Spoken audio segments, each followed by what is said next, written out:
Good morning, good evening, good afternoon, wherever you are in the world. This is John with Tommy's Top Picks, here to give you the latest and greatest information in the flesh and blood world. Oh boy, oh boy. A lot of people will be celebrating, a lot of people will be gnashing their teeth. Very interesting announcement last night on East Coast time, early morning their time, maybe even midnight their time, I'm not entirely sure when it dropped. But from James White himself, banned and restricted announcement and errata bulletin. Ooh boy. I know there's been a lot of comments about how they deal with the Briar situation and what they intend to do. It looks like, for the sake of the fun of the game, and they call that out very frequently within this article, they are going to change the rules and errata Briar and ban some cards. So let's go ahead and dig in and talk about it. First and foremost, and I think this one is probably the best move of them all. The other ones are good too. I know there's some concerns about things like this, but I think it's actually a good move. Briar's power, particularly with the Earth tokens, was too much. I played Briar. I don't know how many of you know that, but I started doing a Cheerio Briar before I think it was the UK Nationals where they first saw it. Kind of hit the world stage. I got lucky. I was analyzing cards and realized there's a lot of value to play zero cost Briar, and so I started doing it. So this deck was near and dear to my heart. I felt like I had put the work in to discover it. I had discovered it and I wanted to benefit from it. And then, of course, the UK Nationals happened and everyone was looking at it after that, and which is fine. I actually said at the time, dang it, now I got to start figuring out how to beat it. So I've moved on long since, but still near and dear to my heart. I collected a few nice pieces, Cold Foil Thorn and Rainbow Foil, Briar herself, etc., the mats and whatnot, because I liked it. She was my hero, as it were. But this balance, this errata, I think it was the right move. And let's dig into why. So what they did is, the first time an attack action card you control deals damage to an opposing hero each turn, create an embodiment of Earth token. I love that. Getting 2 to 3 to even 4 occasionally embodiment of Earth tokens in a turn is insane and not really fair, because your efficiency on the block is over the top. And they talk about it, actually, if you think about it. Plunder Run, the defense reactions, they have a downside in that their only ability is to block. So they have a little bonus in defense. They get up to a 4, right? Oftentimes it costs nothing as another piece of the balancing act.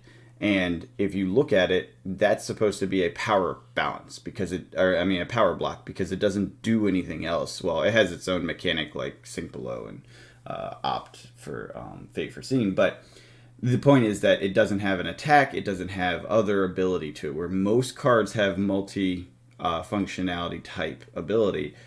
Defense is just defense. Defense reactions are just defense. So you're sacrificing a card slot to defend stronger. Well, guess what? Briar, by her very nature with the previous version, could be stronger at blocking while also having attack and or bonus optionality, because the non-attack actions, right?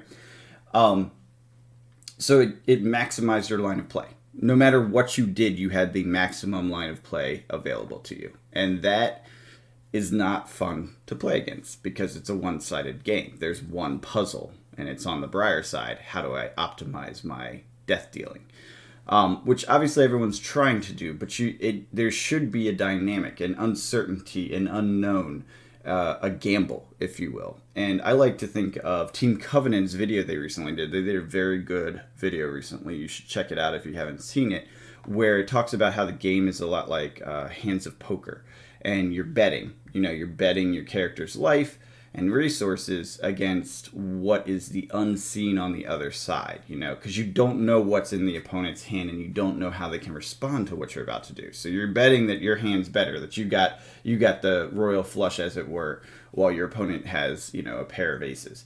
So you have this dynamic that's going on, where you're trying to guess what the other player is doing, and you win through life points, and that's how the game plays out, which is an amazing way to think about it, for one. 2, it's very accurate, and 3, Briar broke. And the reason she broke it is because she could essentially and frequently overcome any situation and also have full optionality on the attack because her defenses were more powerful through this Earth token.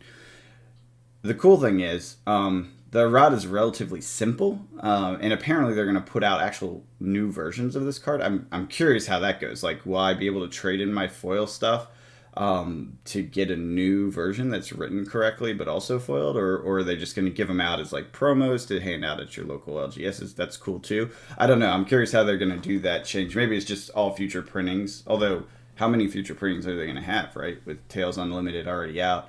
And we know they tend to print for like a year or two, right? So I guess, yeah, Tales just came out, so it'll be another year. There'll be a good chunk of them out in the world.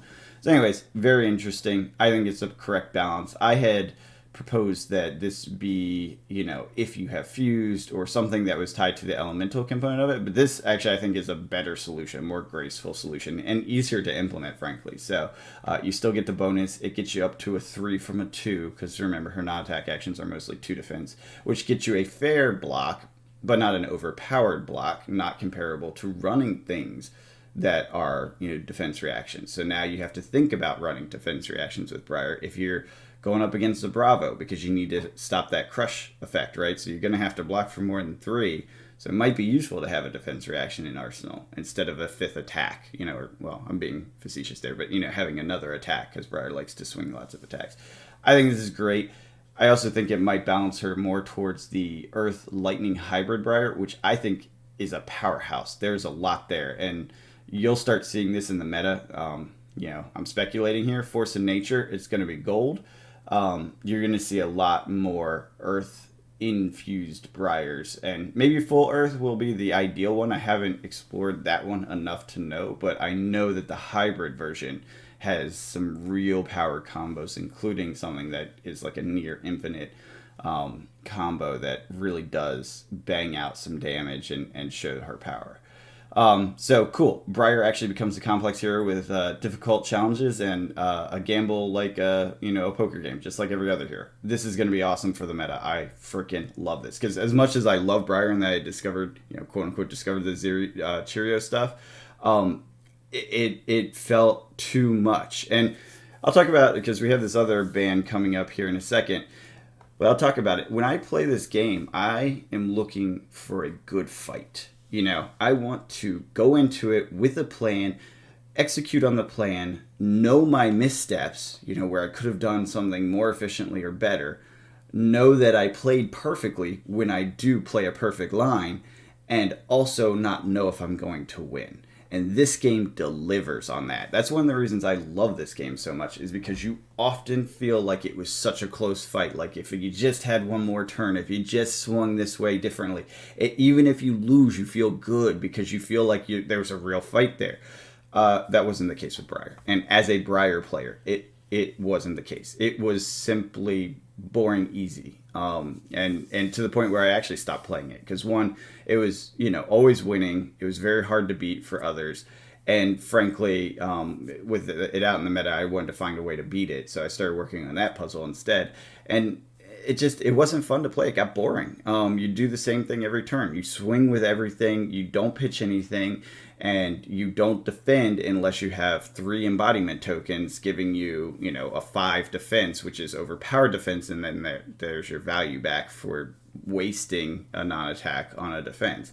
And you only do that if you still have a swing coming. And this is the puzzle that they're talking about, where what's coming, right? You have a choice that you can optimize. So you look at your hand and you say, oh, this non-attack doesn't really help this combo go off, and I can still get my sword swing out with these other cards. So I will go ahead and throw this useless non-attack or less powerful non-attack away to maximize my damage output for the turn, or damage reduction in this case, so that I get further ahead on my momentum. And that's the balance of the game, and it was just too easy with her, and it was boring to play, and obviously very frustrating to play against. So super pleased with this. This is going to open up the meta. And something worth noting, I saw this the other day on, I want to say it was Kitchen Table TCG, but I could be wrong with that. One of the Fab podcasters had gone through the data for wins. She won so much that everything else was a far second. So, and we're talking about Living Legends points available, right? 63%, I think they say in this article. And the other people, when you're talking about national wins, there was 8 or 9 characters that won a nationals. All of them won 1.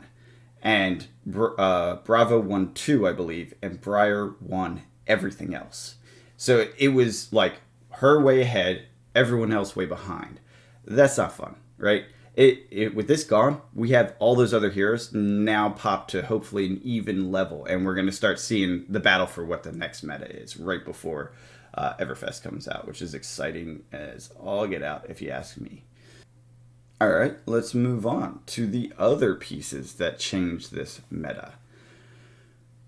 Announcing, as of the moved up ban and restricted notification, Ball Lightning is banned, Plunder Run is banned, and Duskblade is banned.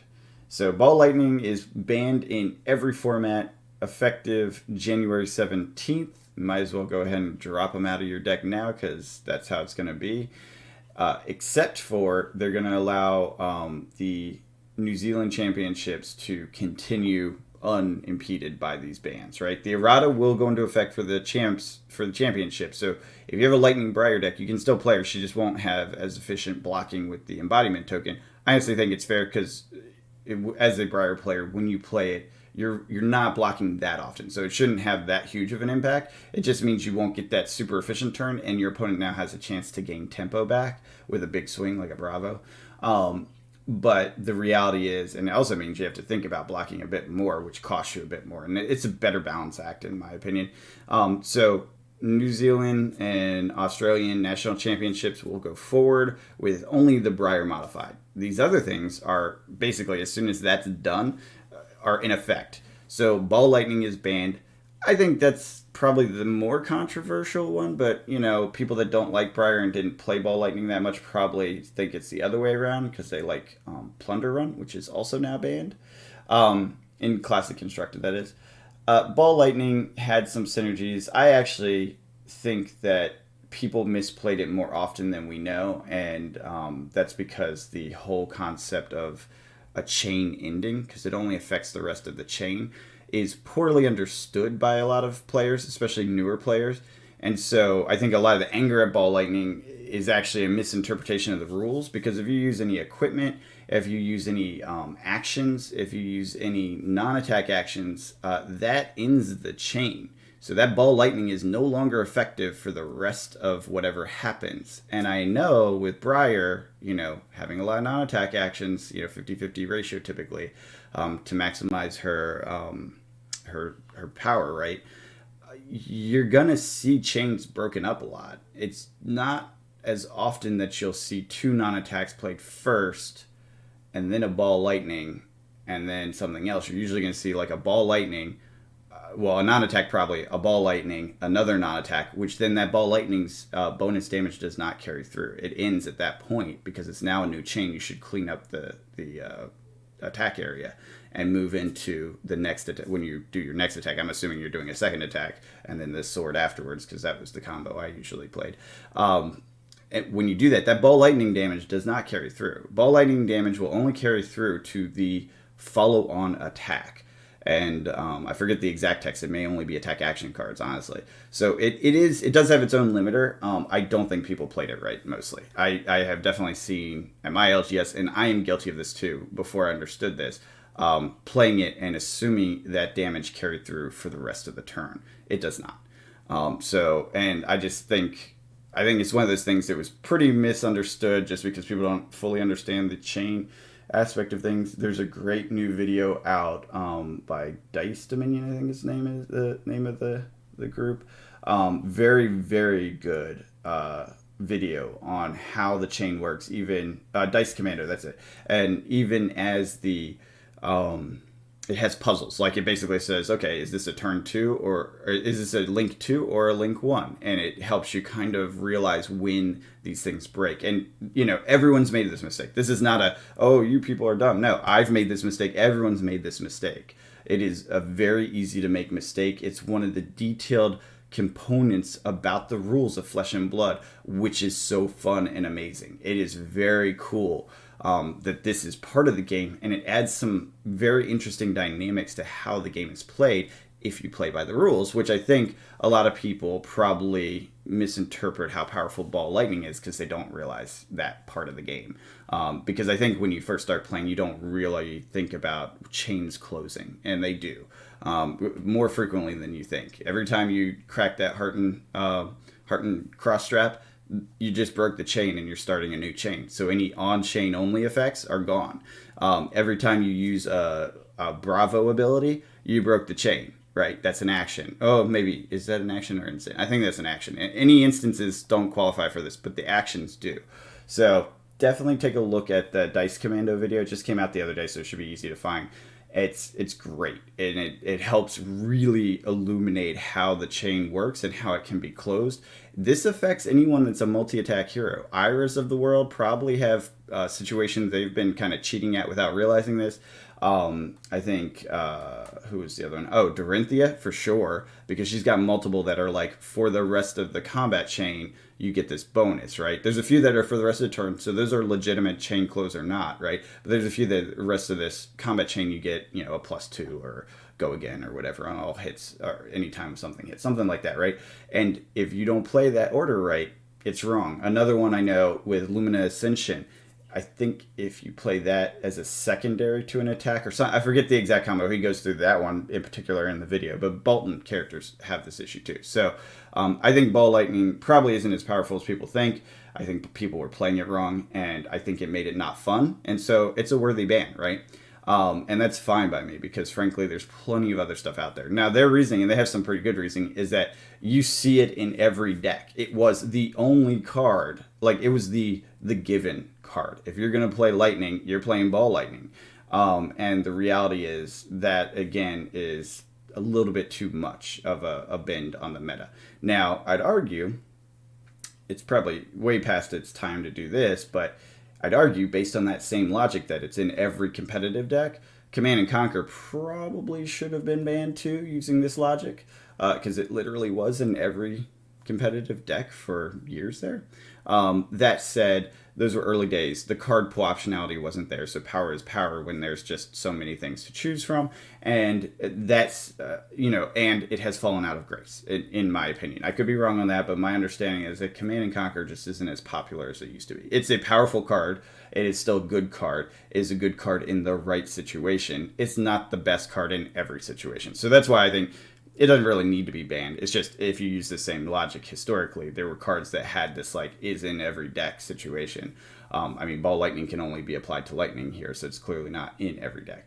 But it does make the design space around decks more boring, right? Less fun to play, which, again, is what they're trying to go for, which kudos to them. I love the fact that they're willing to modify the game, the system, and focus on, is it still fun, right? Did we remove the fun by something that was created here? And that's glorious. I mean, that's what we're all going for, right? We want a good rock, paper, scissors situation where you have to be skilled to beat your, anti-hero, the hero that's strong against your type. And so you need to have a plan, a trick. And it's not just, this is the best deck in the entire game, period, right? Like, that's not fun. I don't think anyone likes that, because then the game becomes, how do you beat that deck and also every other hero, or how do you play that deck to a skill level that you can beat itself, mirror match itself, and also have an easy time beating every other hero, right? So when that meta gets locked in like that, as it did with Chain, as it has with Briar, obviously that's not as much fun.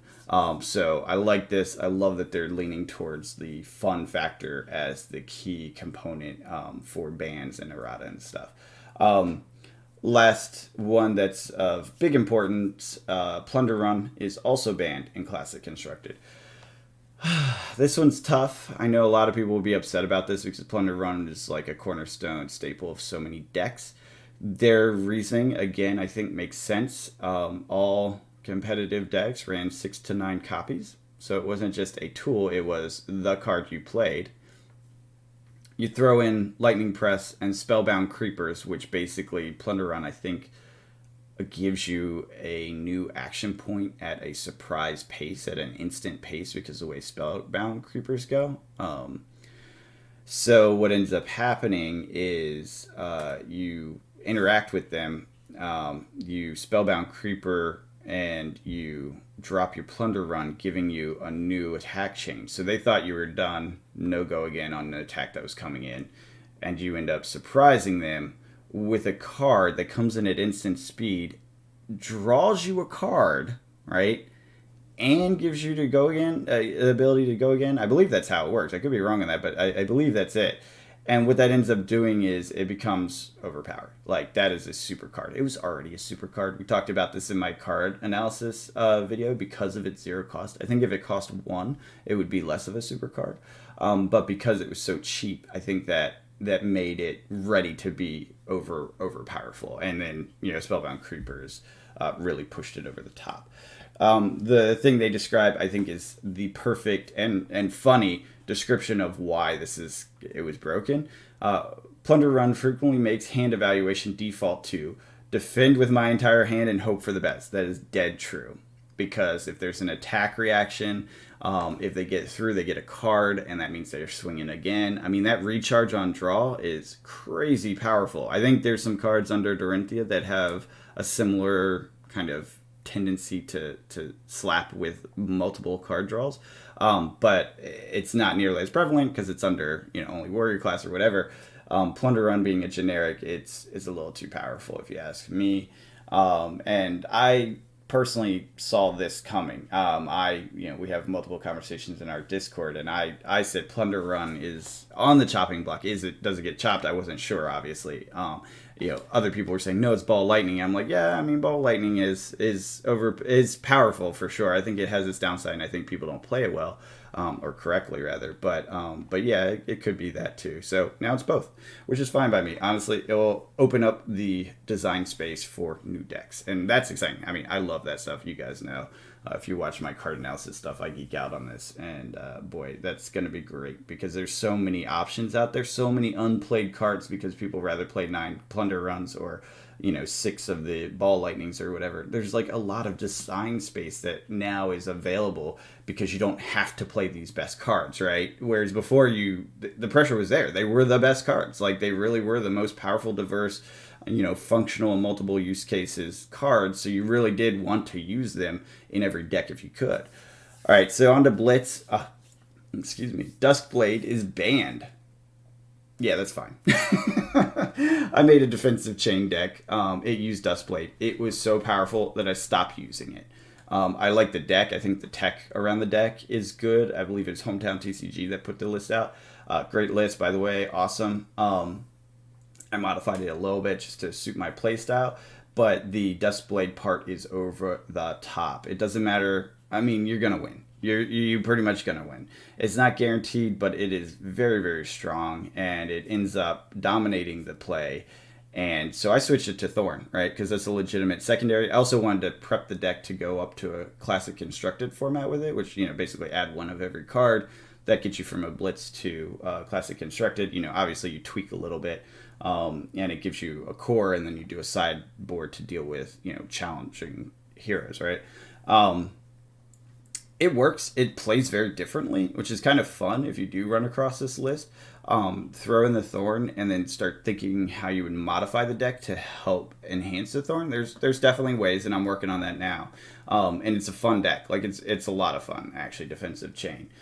Surprised more people aren't playing it. And maybe they are, actually. I haven't been keeping too close on. I guess we haven't had any competitions because they got froze for COVID. So we'll see if that pops up in the New Zealand or Australian nationals. I think this ban is totally reasonable. It's a shame because from a lore and story standpoint, Duskblade is the opposite of the Dawnblade, and it had a similar mechanic but different.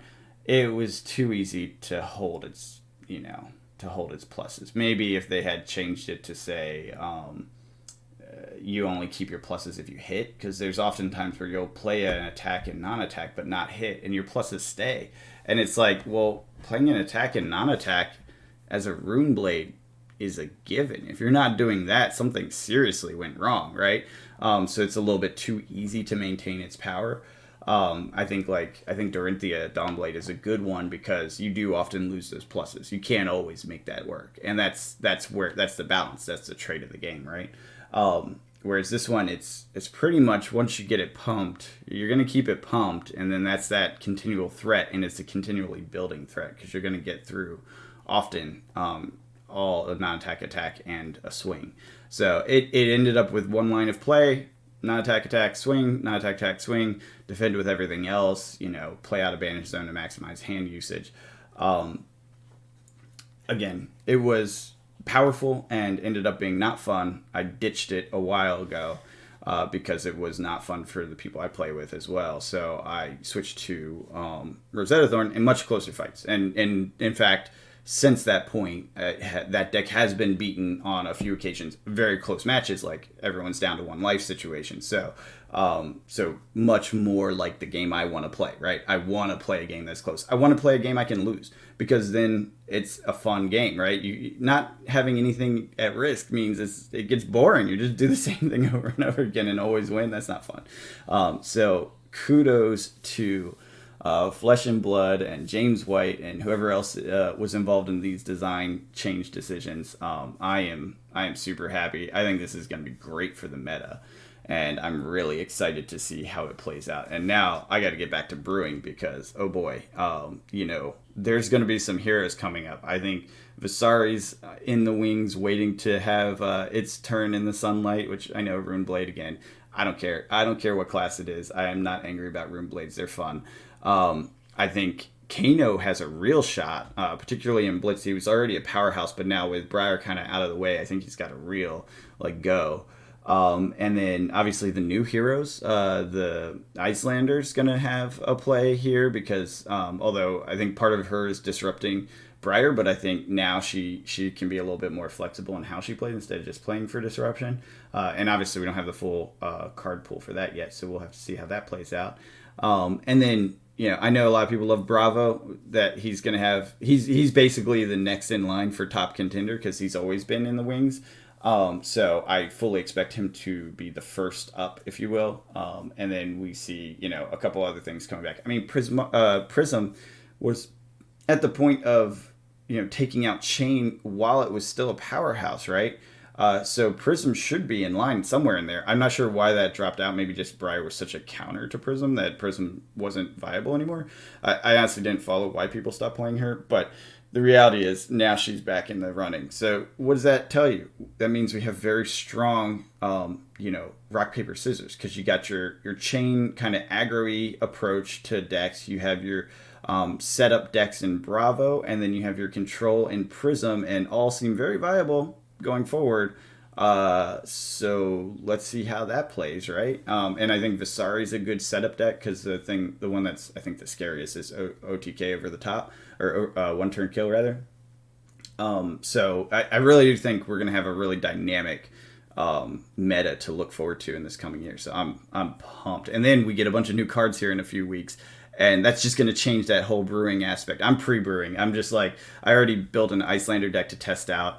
And I'm ready for her cards to drop and whatever else synergizes with it. I have a full understanding and grasp around what works with it, and I'm going to keep brewing. There's lots more to do. So anyways, that's it for now. Obviously, pull these cards out of your sets so that you can play a fair game, and don't forget about the new rule with Briar, although that's a pretty easy errata to remember, so that's awesome.